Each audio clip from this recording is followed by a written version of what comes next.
बिस्मिल्लाहिर्रहमानिर्रहीम, अस्सलाम वालेकुम। नाज़रीन, पाकिस्तान के सबसे बड़े शहर कराची का जब भी नाम लिया जाता है तो यहाँ के मसाइल जहन में पहले आते हैं और शहर का इमेज बाद में।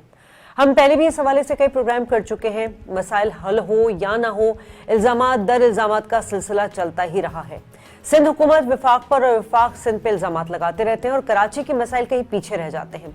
इस वक्त कराची की तकरीबन सारी ही जमातें कराची को हक दो की मुहिम जोई में मसरूफ हैं। 1988 में नाज़रीन, शिकागो ट्रिब्यून ने कहा था कि कुछ अरसों बाद ये शहर यानी कराची रहने के काबिल नहीं रहेगा और इस वक्त कराची के हालात ऐसे ही नजर आ रहे हैं। जिस शहर में आज तक कराची की सही आबादी का तयन ना हो सका, वहाँ वसाइल की मुनसिफाना तकसीम क्या होगी। बड़े बड़े मंसूबे तातुल का शिकार हैं। एक मैनेजमेंट ना होने से हर चीज स्कैटर्ड हो चुकी है। तहरीक इंसाफ के कई MNAs हैं जो कराची से वोट लेकर कौमी असम्बली में पहुंचे और कई वफाकी वज़रा का ताल्लुक भी कराची से है, मगर फिर भी कराची इस वक्त तनहा और लावारिस है। बात करेंगे इस हवाले से आज के शो में।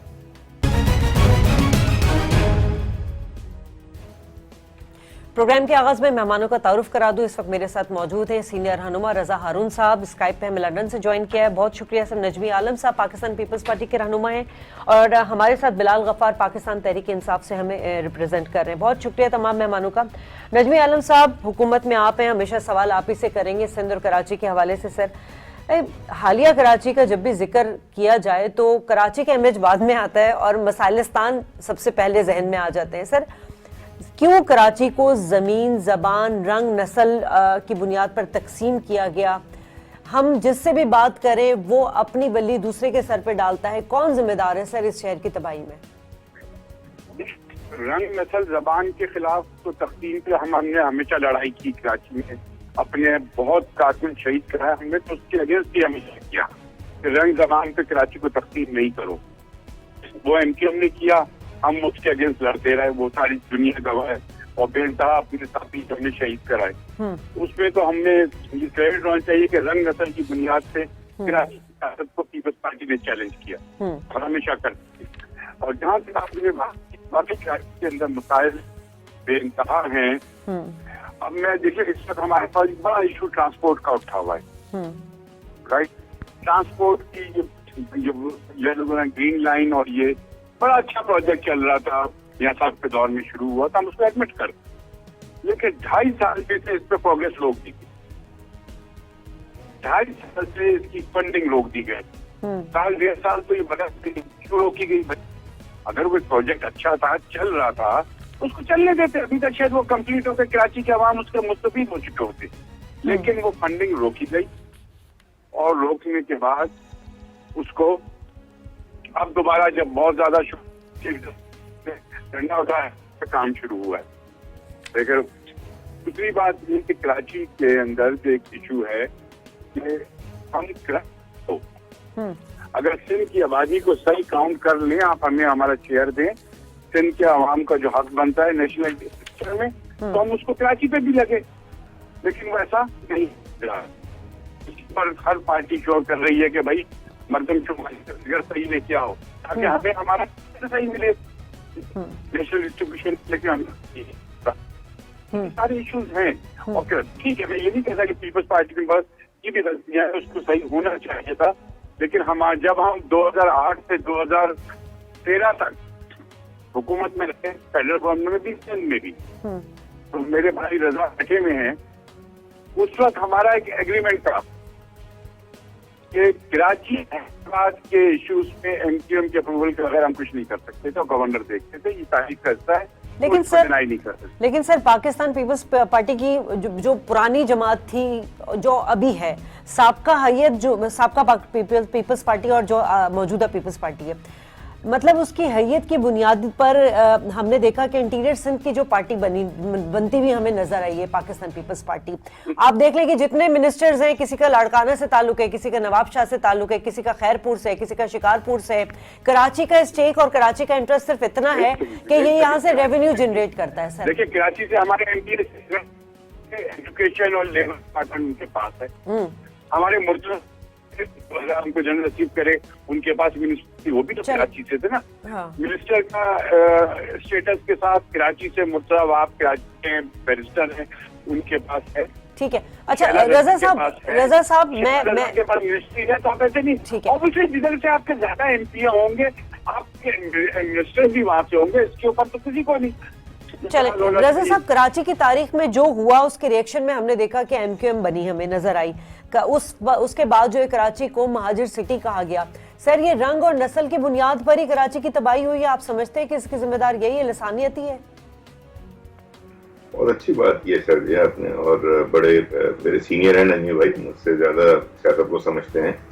एमकेएम तो रिजल्ट ही लसानियत और तासुब की बुनियाद पर जो नफरत थी, जो ग्रीवांसेस थे, जो यहाँ 1973 के लसानी बिल के बाद, कोटा सिस्टम के बाद, फिर भुट्टो साहब की मौजूदगी में भुट्टो साहब का जो सिंधी जुबान को प्रमोट करना और उर्दू को डिमोट करना, वो बहुत सारी तारीखी हकायक हैं कि फिर उसकी पैदावार है एमकेएम उसकी वजह नहीं है। एमकेएम उन ग्रीवांसेस को, उन महरूमियों को लेकर ही तो एमकेएम उठी है, वरना एमकेएम कामयाब कभी हो ही नहीं सकती थी अगर लसानी यहाँ पे तासुब नहीं होता। तो ये बात गलत है, फसादात है बड़ी तभी तारीख है, मुझसे आगे चलते हैं। देखिए कराची, आपने सही कहा कि कराची ना सिर्फ ये है कि पाकिस्तान का माशियाब है, बल्कि सिंध की तो शहरक है। सिंध तो कराची बगैर मुमकिन ही नहीं है कि सिंध चल सके। तो लेकिन जो नजमी भाई बात कर रहे हैं कि अगर हम पिछले 2-2.5 साल के दौर को छोड़ भी दें तो पीपल्स पार्टी की सूबाई हुकूमत सिंध में आज 13 साल होने को है। इस वक्त अगर आप पाकिस्तान के बाकी, अगर आप चारों सूबों को देखेंगे तो लाहौर में मेट्रो बस है, बस रैपिड ट्रांजिट है, मुल्तान में है, पिंडी में है, पेशावर में है, कोयटा में होने जा रही है, वहां भी एग्जाम हो रहा है। कराची में नहीं है हमारे पास, जबकि कराची की पीपल्स पार्टी 5 साल विफाक में हुकूमत में भी रही। तो मैं समझता हूँ कराची की ओनरशिप नहीं है, ना उस तरीके से शायद एमकेएम कर पाई। मैं इसको एक्सेप्ट करता हूँ कि शायद एमकेएम भी उस तरह कराची की खिदमत नहीं कर पाई जिस तरह एमकेएम के पास मैंडेट था। और पीपल्स पार्टी ने तो एक बड़ी ताकत रखते हुए, विफाकी हुकूमत रखते हुए भी और 13 साल की सूबाई हुकूमत रखते हुए भी, ना कराची में पीने का पानी है, ना कराची में ट्रांसपोर्ट है, ना कराची में सफाई उठती है, ना कचरा उठता है, ना कोई बल्दियाती निजाम है, ना स्कूलों की हालत आप देखें। आप यू स्टार्ट काउंटिंग। अभी तो बारिशें खत्म हो गई ना, अगस्त हम लोग भूल गए, शायद से अगस्त हुआ ही नहीं था। अगस्त में जो कोलैप्स हुआ है शहर का, तो बेसिकली कराची एक लावारिस यतीम शहर है जिसे ना विफाक ओन करता है, ना सूबा ओन करता है। और बदकिस्मती से, मैं बदकिस्मती से अपने आप को शामिल करते हुए कह रहा हूँ कि जिन लोगों को कराची ने नुमाइंदगी दी, चाहे वो एमकेएम हो या मेयर साहब हो या जो भी लोग हो, उन लोगों ने कराची को वो सर्विस प्रोवाइड नहीं की, कराची की वो हकूक कराची को नहीं दिलवाए जिसका कराची ड्यूफुली राइटफुली डिमांड करता है। आज भी हम देखते हैं जब इंटीरियर में या किसी और इलाके में जब कॉलेजों में दाखिले के, अभी हाल ही में एक नवाबशाह का एक वो ऐड आया था मेडिकल कॉलेज का, यूनिवर्सिटी का, जिसमें लिखा हुआ है, यानी शर्म की बात है, ये लिखा हुआ है कि पूरे सिंध के तमाम डिस्ट्रिक्ट अप्लाई कर सकते हैं सिवाय कराची के। तो कराची को तो एक मैं समझता हूँ एक कॉन्स्पिरेसी है, ना सेंसस में सही गिना गया, ना आप इसको बल्दियाती निजाम देते हैं, ना इसके नुमाइंदे। आज कराची के जितने एमएनएस हैं, मैं सिर्फ एमएनएस की अगर बात करूं 21 एमएनएस हैं, तो 14 पीटीआई के हैं जो विफाकी हुकूमत। ठीक, चले बिलाल 4 एमकेएम के हैं जो विफाकी हुकूमत में पार्टनर है, और 3 पीपल्स पार्टी की जो सूबाई हुकूमत है। मुझे पता है कौन सा एमएनए जो है बगैर हुकूमत का रिप्रेजेंटेटिव नहीं है। तो फिर कराची की हालत है तो मायूसी है, बिल्कुल मायूसी है। और इसी मायूसी को रद्द की, एक मायूसी के बाद जो एक उम्मीद की किरण थी वो इमरान खान साहब थे, बिलाल गफ्फार साहब। 14 एमएनए, 23 आपके एमपीएज यहाँ से, आपका प्रेसिडेंट यहाँ का कराची का, आपके गवर्नर यहाँ कराची के, प्राइम मिनिस्टर ने यहाँ से कराची से एक सीट जीती। सर कहाँ आप लोग के हाथ बंधे हैं? क्यों फेडरल जो है वो जब कराची की इम्प्रूवमेंट की बात आती है तो एक जंग छिड़ जाती है, सियासी जंग छिड़ती है, एक सियासत होती है और फिर सब ठंडे होकर खामोश होकर बैठ जाते हैं। जी बिस्मिल्लाहिर्रहमानिर्रहीम, आपने बड़ा इम्पोर्टेंट इश्यू रेज किया है। लेकिन शाजिया, ये समझने की बातें हैं कि 18वीं तरमीम के बाद ये जितने आपने मसाइल बताए, चाहे पानी का है, सीवरेज का है, रोड का है, इंफ्रास्ट्रक्चर का है, जितने लोकल इसके इश्यूज हैं वो 18वीं तरमीम के बाद या तो वो आपके सूबाई हुकूमत के पास आते हैं या बल्दियाती हुकूमतों के पास आते हैं। इवन के जो कराची का जो कचरा उठाने का भी जो है वो लोकल बॉडीज में वो उसके लिए सिंध सॉलिड वेस्ट मैनेजमेंट का इदारा है जो डायरेक्ट रिपोर्ट करता है चीफ मिनिस्टर सिंध को। तो ये जितने आपने मसाइल बताए ये सारे के सारे लोकल बॉडीज इश्यूज की डायरेक्टली के जो सवाल बनता है वो सिंध हुकूमत से और बल्दियाती नुमाइंदों से बनता है, जो अभी से जो पिछले 5 साल से या पहले जो हुकूमतों में थे जिन्होंने डिलीवर करने में नाकाम रहे। पाकिस्तान तहरीक इंसाफ ने कराची को ओन किया और इसी वजह से आपने देखा कि एक मेगा स्कीम्स और मेगा प्रोजेक्ट्स कराची के लिए अनाउंस किया गया। अच्छा, अब यहाँ पे ये मेरे जो पीपल्स पार्टी के दोस्त हैं वो ना कह रहे हैं कि उन्होंने ग्रीन लाइन की दूसरे प्रोजेक्ट्स की बात की। ये इनके वादे वो थे, इनके पहले नासिर शाह थे, फिर उवैस शाह थे कि हम 10,000 बसें दे देंगे, 4,000 बसें दे देंगे। एक बस इन्होंने कराची शहर को नहीं दी पिछले 13 साल में। तो ये बात होती है ओनरशिप की, क्योंकि पाकिस्तान पीपल्स पार्टी को कराची से वोट नहीं मिलता तो इन्होंने ओन नहीं किया। अब मैं आपको बताता हूँ, आपने एक बड़ा स्टेटमेंट दे दिया कि इमरान खान और इनकी जो हुकूमत है इन्होंने क्या किया। तो कराची के जो मेन 4 मसाइल है, उस जो प्रोजेक्ट्स है वो अब पाकिस्तान तहरीक इंसाफ ने उसकी ओनरशिप ले ली है। इसमें सबसे बड़ा जो प्रोजेक्ट है वो है K4 का पानी का मसला। ये जो प्रोजेक्ट जो 10 साल पहले शुरू हुआ था, 25 अरब रुपए की इसकी लागत जी, अब 92 अरब की लागत आज ये प्रोजेक्ट 125 अरब का प्रोजेक्ट है। और इसकी एग्जीक्यूशन अब वापदा करेगी। मतलब 92 अरब तो वो है, फिर 80 अरब के जो पानी उस पे डाला जाएगा। ये मैं आपको बता रहा हूँ ना, तकरीबन जो 1100 अरब रुपए का प्रोजेक्ट है, इसका जो पैकेज है इसमें 700 750 के लिए मैं आपको प्रोजेक्ट्स की डिटेल्स देता हूँ जो पीटीआई की वफाकी। लेकिन एक तो मसला यहाँ पे ये है ना बिलाल साहब के, उसमें कहते हैं 1100 अरब के पैकेज में तो 810 अरब जो है वो तो सिंध अपना वो कर रहा है कि जो हमारे डिटेल्स दे रहा हूँ ना Shazia, let me give the details. अच्छा, जो 125 अरब रुपए का जो ये K4 का प्रोजेक्ट है, इट्स 100% आपका फंडेड बाय फेडरल हुकूमत। अच्छा, दूसरा जो KCR का जो प्रोजेक्ट है, जो 303 रुपए का प्रोजेक्ट है, ये अब वफाकी हुकूमत करेगा।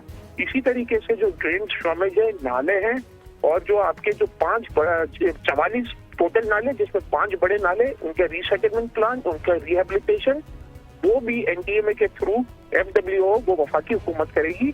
इसके अलावा जो सबसे बड़ा जो ट्रांसपोर्ट का मसला आपके कराची पोर्ट ट्रस्ट से लेके आपका पिपरी तक एक फ्रेट कॉरिडोर बन रहा है तकरीबन 160 बिलियन रुपए का, वो भी आपका वफाकी हुकूमत वो इस प्रोजेक्ट को इनिशिएट करेगा। अच्छा, इन सारे 4 जितना आपको मैंने ये जो मेगा प्रोजेक्ट्स बताए, इनमें सब में एक बेहतरीन डेवलपमेंट हो गई है। महमूदाबाद नाले में काम शुरू हो गया है, जो ये मैंने आपको बताया। आपका KCR की एडवर्टाइजमेंट का और टेंडर प्रोसेस में आ गया है।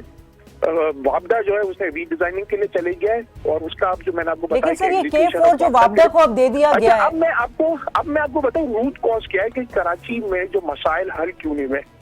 सिंध हुकूमत 13 साल से है, जो असल जो आपके आप हमेशा सुनते होंगे मेयर साहब है या जितने भी इलेक्टेड नुमाइंदे होते हैं वो अख्तियारात की जंग की बात करते हैं। असल में जो प्रोविंशियल फाइनेंस कमीशन जो आर्टिकल 148 कॉन्स्टिट्यूशन का कहता है कि लोकल बॉडीज को एम्पावर करें, फाइनेंशियल एम्पावरमेंट दें, 13 साल से PFC सुबह सिंध में नहीं हुई। मेरी यूनानिमस रिजोल्यूशन जो है वो पास हुई थी on the floor of the house, जिसमें पाकिस्तान पीपल्स पार्टी ने ये एक्सेप्ट किया था कि हमने 13 साल से PFC नहीं किया। PFC को देने की तो बात है वो बहुत दूर की बात है, एक मीटिंग भी नहीं हुई PFC की। तो जब तक PFC नहीं होगा UC लेवल तक, और जो निचले जो आपकी जो third form of the government होती है, जब तक वहाँ पे फंड्स ट्रांसफर नहीं होंगे, एक परसेंटेज जो आपकी डिस्ट्रिक्ट गवर्नमेंट के ऊपर आपकी डेवलपमेंट बजट खर्च नहीं होंगे, जो KPK में हो रहा है, तो आपके जो मसाइल है वो कराची के मसाइल हल नहीं होंगे। आप देखेंगे कि आने वाले वक्तों में कराची में डेवलपमेंट वर्क्स भी होंगे। हमने प्राइम मिनिस्टर से बात करके जब सारे MNA यहाँ पे मेरे रजा अरुण भाई ने कहा कि MNA के और उनके हल्कों में क्या काम हो रहा है, हर हल्के में आप कराची में जहाँ वो है वहाँ पे डेवलपमेंट वर्क्स काम शुरू होगा। और ये हमारे काम नहीं थे, ये वो काम हो रहे हैं जो लोकल बॉडीज पे काम थे, चाहे वो कराची वाटर सीवरेज का हो या पानी का हो या कोई भी मसले हल हो, अब वो आपका पाकिस्तान तहरीक इंसाफ वो काम करा रही है। चले ठीक है, यहाँ ब्रेक ले लेते हो। ब्रेक के बाद इन्हीं सवालात का जवाब जो है वो हम नजमी साहब और रजा साहब से लेने की कोशिश करेंगे।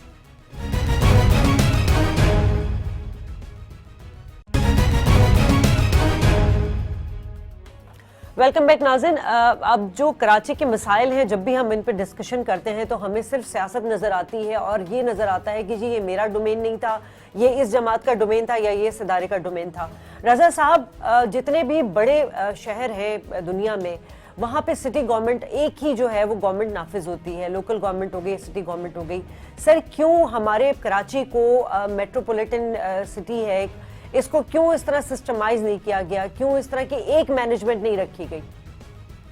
इसमें कुछ प्रॉब्लम है। ये आपका बहुत इम्पोर्टेंट सवाल है कि इतने बड़े मेगा सिटी में, जिसको हम केएमसी कहते हैं, केएमसी के पास इस शहर का 30% इलाका है। केएमसी पूरे शहर को मैनेज नहीं करती है। यहाँ पे आपको पाकिस्तान रेलवेज है, यहाँ पे 6 कैंटोनमेंट्स हैं, यहाँ पे आपको केपीटी का एरिया मिलेगा, यहाँ केपीटी मैनेज करती है। इसी तरीके से मुख्तलिफ इदारे जो हैं उनके पास कराची की डिस्ट्रीब्यूशन है। एक दफा डीएचए है, क्लिफ्टन कैंटोनमेंट बोर्ड है।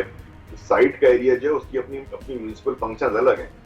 नंबर एक बात तो आपकी बात को आगे बढ़ाते हुए कि इस शहर को एक सिटी होना चाहिए, यूनिटी ऑफ कमांड होना चाहिए। तमाम बल्दियाती म्यूनिसिपल इदारे एक मेट्रोपॉलिटन मेगा सिटी कॉर्पोरेशन के अंदर काम करें।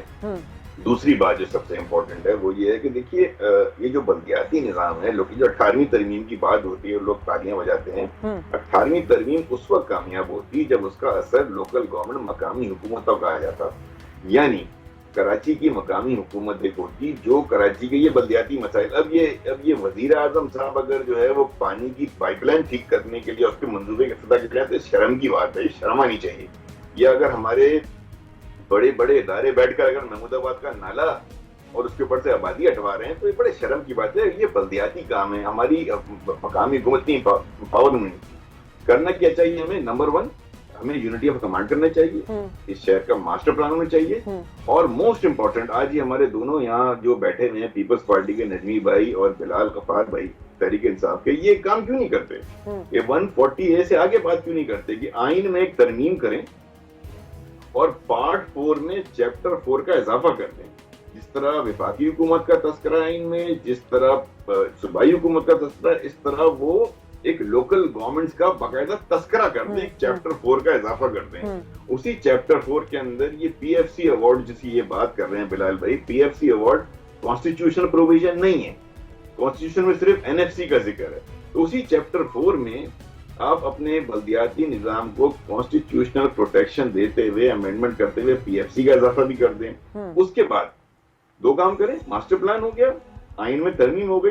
तीसरा काम करें, खुदा के वास्ते शहर के लोगों को गिन तो लें, सेंसस तो ठीक कर लें। 3 करोड़ की शहर की आबादी को आप 1.5 करोड़ 1 करोड़ 60 लाख की गिनती पे चला रहे हैं। 2008 के खानाशुमारी में 2008 के खानाशुमारी में उस वक्त 2.5 करोड़ थे कराची में, 2.5 करोड़ थे। यानी कि जब आप इनको पूरा फंड दे भी देंगे आज की आबादी के हिसाब से, तो आप तो 1 करोड़ 40 लाख लोगों को गिन ही नहीं रहे। बिल्कुल वो डेवलपमेंट होगी नहीं शहर की, नहीं, बिल्कुल नहीं होगी। तो ये नॉन अनरियलिस्टिक बातें हैं। इसका हल ये है कि हम रियलिस्ट, जो आपने बात की ना, सियासी पॉइंट स्कोरिंग अपनी जगह, यहाँ नजमी भाई बैठे हुए हैं, बिलाल भाई बैठे हुए हैं, ये अपनी अपनी पार्टी की तरफ से कमिटमेंट दें, मुस्लिम लीग नून को भी इसमें शामिल करें कि पूरे मुल्क में ये लोकल गवर्नमेंट सिस्टम को कॉन्स्टिट्यूशनल प्रोटेक्शन देने के लिए 18वीं तरमीम पे जब भी बात अमेंडमेंट करते हैं, फेडरल जब इंटरवीन करती है तो शब खून मारा जाता है। बिलावल साहब कहते हैं 18वीं तरमीम हम किसी को शब खून नहीं मारने देंगे। सर, सिंपली ये है सर, मेरा सवाल सुन ले सर प्लीज।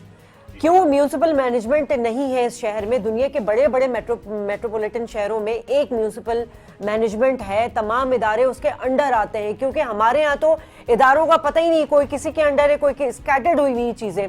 आप सिंध लोकल गवर्नमेंट ऑर्डिनेंस लेकर आए, आप एक कराची को केएमसी मैनेजमेंट के अंडर करें, आप उसमें क्लियर एंड कट जो है वो लॉज लगाएं कि कोई इसको वायलेट ना करे। कुछ इस तरह के काम तो करें ना सर आप लोग। देखिए सर, निखिल जी, बात ये है, देखिए कानून साजी नजमी साहब, नजमी साहब एक अगर पॉइंट में इजाफा कर जी आपको ताकि फिर न जाए, कानून साजी को तो कोई भी सूबाई असेंबली आके दोबारा उसको बदल सकती है। आइन में अगर आप तब्दीली कर देंगे एक दफा, तो फिर वो बगैर सोच आएगी नहीं होगी। तो नजीम भाई जी, नजमी साहब, मैं रजा भाई की बात से बिल्कुल इत्तेफाक करता हूँ कि हमें आइन में स्थिति मजबूत चीजें करनी चाहिए, मैं इसको डिनाई नहीं करूंगा। लेकिन उसके ऐसा करने के लिए असेंबली का अंदर वो माहौल चाहिए जिससे हम महरूम हैं ऐसे अच्छे काम करने के लिए। बदकिस्मती है ये हमारी जमहूरियत की, इस वक्त हम असेंबली में इस माहौल से बाहर हैं। आपने बात की कि ये सारी चीजें मेरे पीछे के दोस्त ने कहा, जी नजमी साहब, ये जो हमारा शेयर बनता है, हमारा पैसा है सूबा सिंध का, आप हम पे एहसान नहीं कर रहे हैं सूबे पे कि हम ये पैसे खर्च कर रहे हैं। ये जब नेशनल के बड़े प्रोजेक्ट्स बनते हैं तो हर सूबे का उसमें हिस्सा होता है।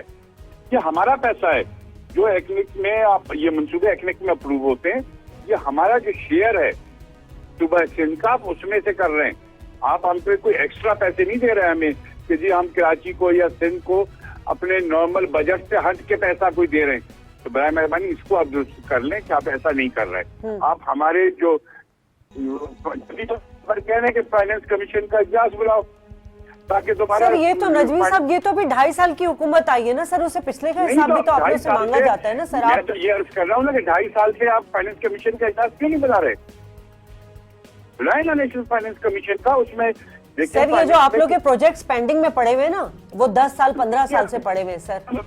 तरक्याती कामों का हाल आप देख अरब रुपए जो हमारा शेयर है नेशनल फाइनेंस कमीशन का, वो फेडरल गवर्नमेंट ने रखा हुआ है, वो दे नहीं रही हमें। वो हमारा हिस्सा क्यों नहीं दे रही?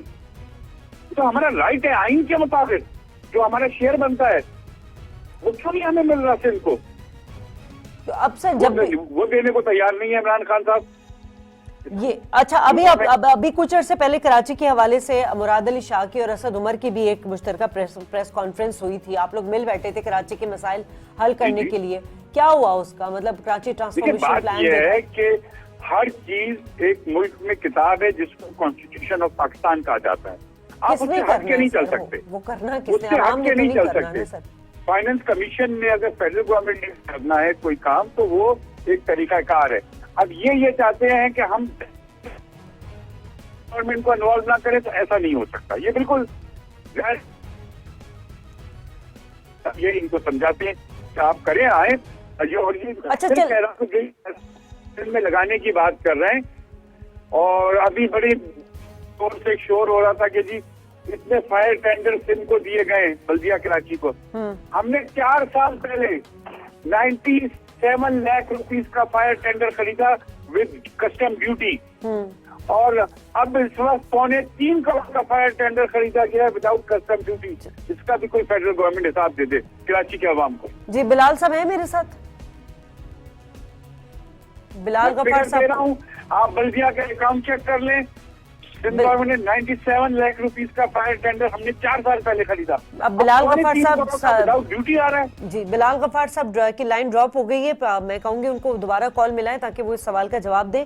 नजमी साहब फिगर जो चाहे इस फिगर को चेक कर ले। नजमी साहब अब सेंसस पर आ जाते हैं। मतलब मुझे जहां तक लगता है कि सबसे बड़ा जो मसला है वो यही है, जब तक आप आबादी का तायुन नहीं करेंगे तब तक आप वसाइल की मुंसिफाना तकसीम नहीं कर सकेंगे, तब तक आप बजट एलोकेट नहीं कर सकेंगे। सर 70 अरब रुपए जो है अगर कराची को मिलते हैं तो 3-3.5 करोड़ की आबादी, हमें पता ही नहीं है। बिल्कुल मजाक नहीं है, बिल्कुल ये ज्यादती है कराची के साथ। तो ये किसका काम है सर? मुझे ये बता देना। वोट तो आप लोग ले लेते हैं, मैं आप और तमाम जमातों की बात कर रही हूँ।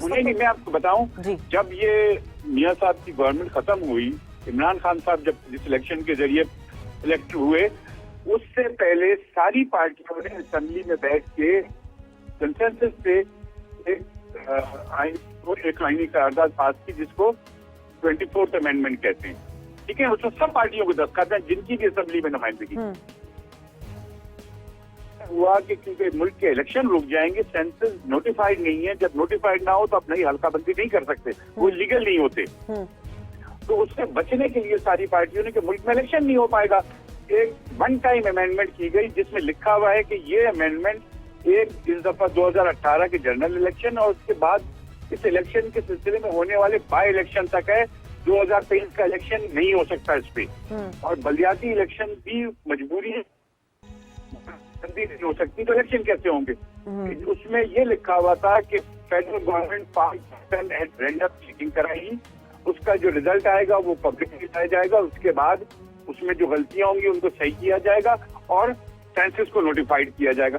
इन 2.5 साल से पीटीआई ने खुद जिसकी सिग्नेचरी है ये काम क्यों नहीं करती है? 5% रैंडम चेकिंग क्यों नहीं की जाती? बिलाल साहब को कॉल मिलाएं सर जरा दोबारा। ये तो 24th अमेंडमेंट में सिग्नेचर ही है चले PTI। बिलाल साहब कॉल नहीं उठा रहे हैं, तो कोई और अगर हमें पीटीआई से मिल जाए तो फिर उनको ये तो कांटेक्ट बड़ा करें ताकि आप 24th चले अमेंडमेंट देख लें। ठीक है। मैं इसमें कोई वो- रजा साहब, ये कराची की आबादी की जो मर्दमशुमारी में कम शुमार की गई है या नहीं कराई जा रही, आप इसके पीछे भी यही वजह समझते हैं, जो रीजन है जो नजमी साहब बता रहे हैं? सर उसका होगा क्या नतीजा, मैं आपको बताऊं। सिंध की सीटें 85 या 86 हो जाएंगी रहने की, उस स्तर पे हैं। चलो मैं रजा साहब से इसका जवाब ले लूं। जी रजा साहब। की सीटें बढ़ जाएंगी। मैं कराची की नहीं, सिंध की बात कर रहा हूँ। जी रजा साहब। देखें, असूली तौर पे तो सेंसस एक कॉन्स्टिट्यूशनल रिक्वायरमेंट है, इसको हर 10 साल में हो जाना चाहिए। पहला सेंसस हुआ था 1951 में, और 1951 के बाद हर साल 1961 में हुआ, 1972 में हुआ, 1981 में हुआ, 1998 में हुआ, फिर 2017 में हुआ। यानी 5वां सेंसस हुआ है जब यह 17 साल बाद जी। और छठा सेंसस हुआ है 18 साल बाद। हमने अपने लोगों को गिनने में कभी संजीदगी से लिखा है कि हमें फंड्स की तकसीम, असल में सेंसस जो है उसका इलेक्शन से कोई ताल्लुक नहीं है। इलेक्शन उसका एक प्री रिक्विजिट जरूर है। नजीब भाई जो बात कर रहे हैं सीटें बढ़ जाएंगी, लेकिन वो सीटें सियासतदानों के लिए बढ़ेंगी या हुकूमत के लिए, पार्लियामेंट के मामला में, उससे आवाम का भला नहीं होना। सेंसस बुनियादी तौर पर इसलिए होता है कि आपको ये पता रहे कि कितनी आबादी किस शहर की किस इलाके की, ताकि गवर्नमेंट की रिसोर्सेज, स्टेट की रिसोर्सेज तरह डिस्ट्रीब्यूट हो जी सके। बिल्कुल, ये मुनसिफाना बुनियादी तकसीम, मकसद वसाइल है। की मुनसिफाना तकसीम। वसाइल की मुनसिफाना तकसीम। जी। अब हम ये कहते हैं कि आज बजाय इसके कि 5%, अब 3 साल पुराना सेंसस है ये, अब अगर आप 3 साल, 3.5 साल, 4 साल बाद इसका 5% ऑडिट भी कराएंगे तो बेकार है ना, बेकार बात है। 4 साल बाद तो डिस्क्रिपेंसी तो आएगी। मैं ये कह रहा हूँ कि जब आप 5वां सेंसस 17 साल बाद करा सकते हैं, आइन की खिलाफ वर्जी कर सकते हैं, छठा सेंसस आप 18 साल बाद करा सकते हैं, डिले कर सकते हैं, तो 7वां सेंसस आप 5 साल पहले क्यों नहीं कर सकते? आप 5 साल पहले करें, 2022 में चले, 2021 में नहीं हो सकता, तो 2022 में आप 5वां नेशनल सेंसस करें, और इस दफा खुदा के वास्ते अपने लोगों को सही गिनें। लेकिन सर पूरे मुल्क के लोगों आपको से- याद होगा ये मामला अदालत में भी गया, तो अदालत का भी इसी तरह आया था कि ये मर्दमशुमारी जो है वो कौमी नोयत का मसला नहीं है। ये नेशनल मसला है जी। इसके बगैर तो दुनिया में किसी बड़े मुल्क को आप उठा लें, तरक्की के लिए सबसे जो इम्पोर्टेंट डेटा कहलाता है वो सेंसस का डेटा होता है। इसी पे सारी दुनिया भर की प्लानिंग होती है। मिसाल के तौर पे कराची की प्लानिंग आप शुरू ही नहीं कर सकते अगर आपके पास मास्टर प्लान ना हो और उसका सेंसस ना हो। आप गलत कर देंगे ना। सेंसस में एक बात आपको और क्या बताएगा, कितनी सड़कें चाहिए, कितने स्कूल चाहिए, कितने अस्पताल चाहिए, कितनी बसेस चाहिए, ठीक है, ट्रांसपोर्ट है, कितने लोगों को पीने का पानी चाहिए। आपने लोग ही गलत गिने हुए।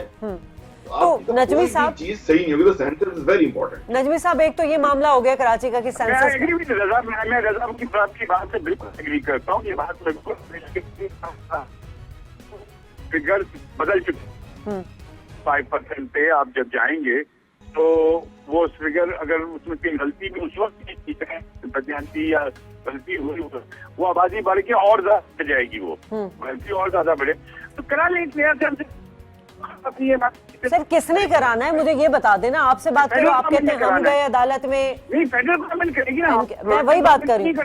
हाँ, तो वो आप लोग प्रेशराइज करें ना। आप लोग असेंबली में बात क्यों नहीं उठाते हैं सर? ये सर बीबी, हम बदकिस्मती हमारी ये है कि हम नेशनल असेंबली का माहौल इतना खराब है कि जब भी कॉम्प्रोमाइजिंग बात करती है तो जवाब ये आता है एनआरओ मांग रहे हैं। ये कॉम्प्रोमाइज, हम कोई अच्छी बात भी कहें, चलो इस चीज को हल कर लें, तो जवाब ये आता है ये एनआरओ मांग रहे हैं। जब आपने फेडरल गवर्नमेंट, ये काम, ये माहौल बनाना गवर्नमेंट का काम है, अपोजिशन का नहीं होता। तो ये गवर्नमेंट पहले फेडरल गवर्नमेंट देखिए जो कभी किसी के साथ बैठने को तैयार नहीं है।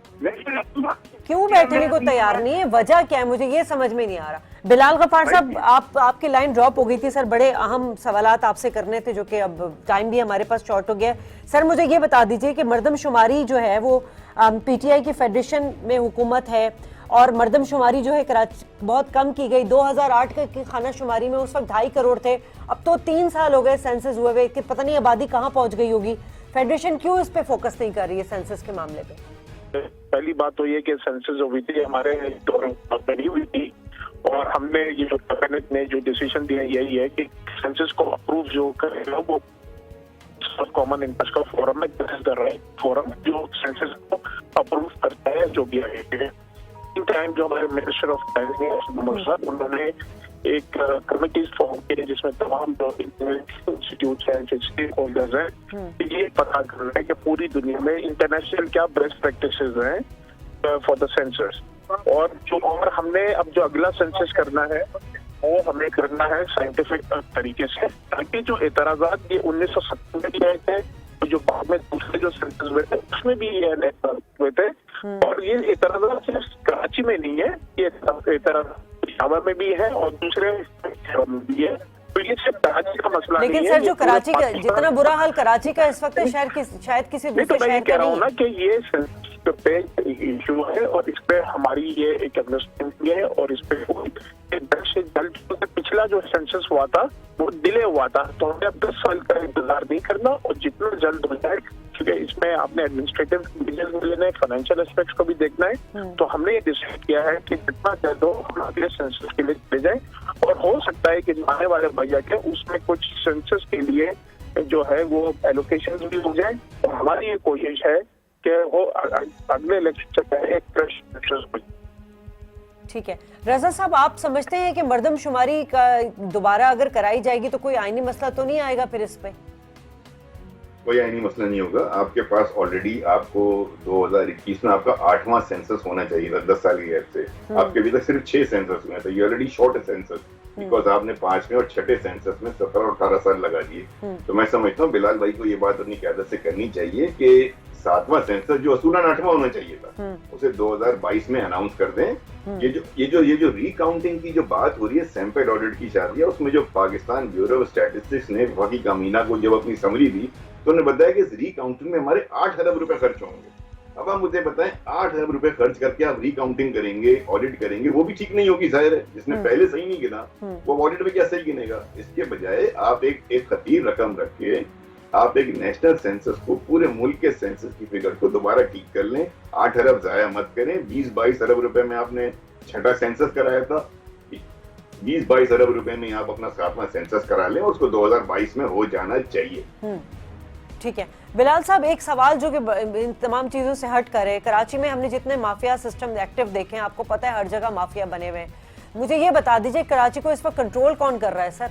क्यों आप फेडरेशन में, मैं इसलिए आपसे बात कर रही हूँ, सवाल कर रही हूँ। देखिए, आपने एक बहुत अहम सवाल पूछा। अभी तो मैंने माजी में भी कराची को किसी ने परमिशन नहीं दी। अभी कराची में आपके डीसी सिस्टम्स है, हमने आपके प्लेटफॉर्म से मालूम करता हूँ, तरीके इंसाफ के जो MPs ने, जो लोकल बॉडी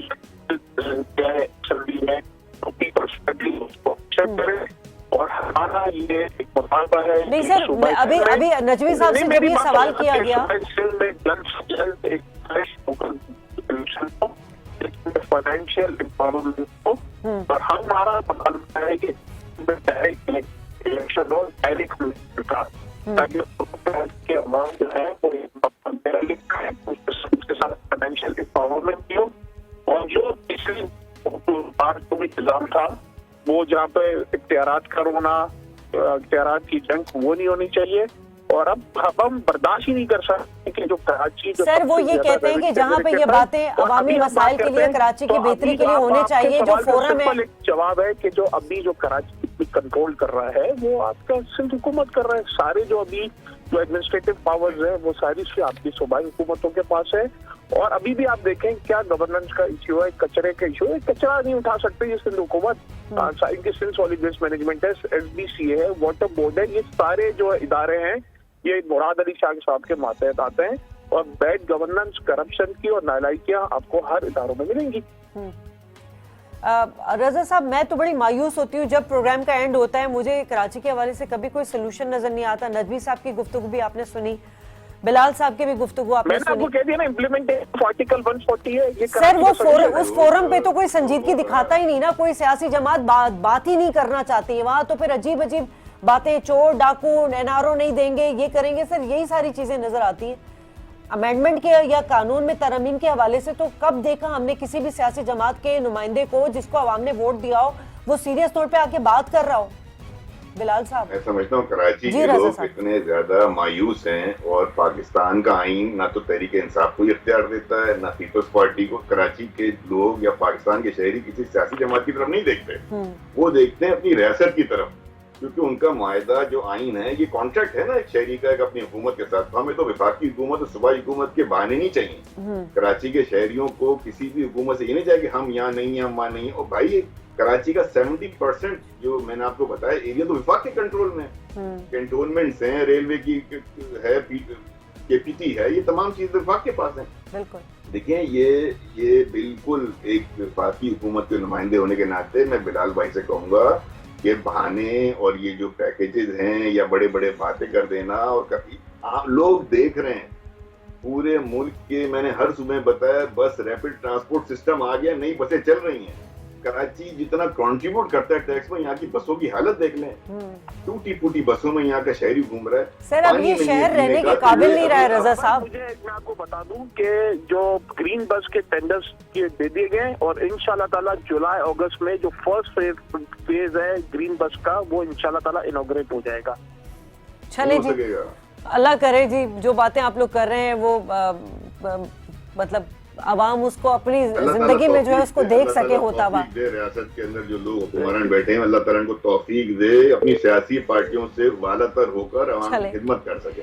चले जी, मैं रजा साहब मैं इसी पॉइंट पे अब प्रोग्राम क्लोज करूंगी कि इस संडे मैं शारा फैसल निकली तो मैंने देखा पाकिस्तान पीपल्स पार्टी ने एहतजाजी रैली निकाली थी, पीटीआई ने एहतजाजी रैली निकाली थी, पीएसपी ने एहतजाजी रैली निकाली हुई थी और जमात इस्लामी ने एहतजाजी रैली निकाली थी।